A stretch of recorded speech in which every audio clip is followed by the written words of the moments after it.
नमस्कार मित्रांनो, मी दिनेश. तुम्हाला माहिती आहे, आपण इकडं नॉर्थ आफ्रिकेत आलो. बघू शकता 7 वाजेचा टाइम आहे सकाळचा आणि एकदम खतरनाक धुई पडली. आज 7-8 दिवसापासून पाऊस चालू होता.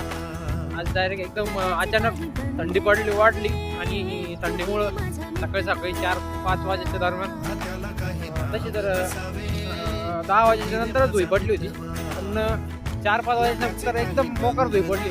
आता वाजले 7. बघू शकतो गाड्या पण दिसत नाही समोरच्या. डायरेक्ट जवळ आल्याच्या नंतर गाडी दिसते नाही. मी रस्त्याने चाललो होतो, रस्त्याच्या उगाच आता हे लाईट बिटे त्याच्यामुळं थोडं बरं वाटतंय. तर एकदम अंधार धुईमुळं समोरचं काहीच दिसत नव्हतं. आणि तशी थंडीत मजा पण येऊ राहिली, कारण की धुई आणि थंडी ओढतून काय आता डोक्यावरची केस पण वल्ले उरले. अशी थंडी डायरेक्ट धुई पण अशी पडली.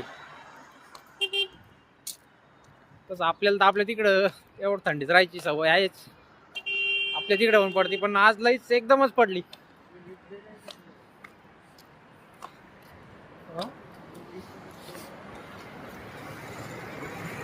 तर बाहेरची देश झाल्यावर पण वातावरण कळून जातं आपल्याला सगळं वेगळंच. म्हणजे असं काही नाही की आपल्याकडं जसं वातावरण तसं बाहेर आहे. सगळं देशात सगळीकडं असं वाटत होतं आपल्याला, पण सगळीकडे वातावरण सगळं वेगळं आहे. ते पण आपल्याला सूट व्हायला पाहिजे.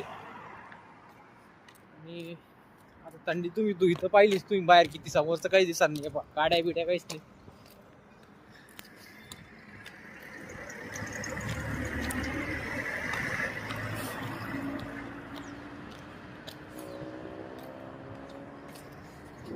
तरी पण सकाळी 7चा टाइम बरं का.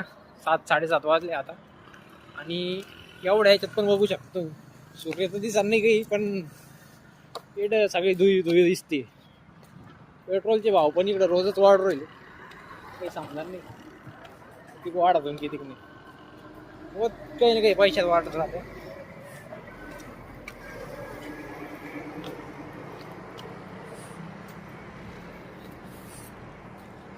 तर कसं काय मग मित्रांनो धुई थंडी? हा मोकर थंडी आहे, धुई पण मोकर आहे. तर भेटूया मित्रांनो पुढच्या व्हिडिओत. असेच आपले व्हिडिओ पाहण्यासाठी तुमच्या भावाला फॉलो करून टाका. धन्यवाद.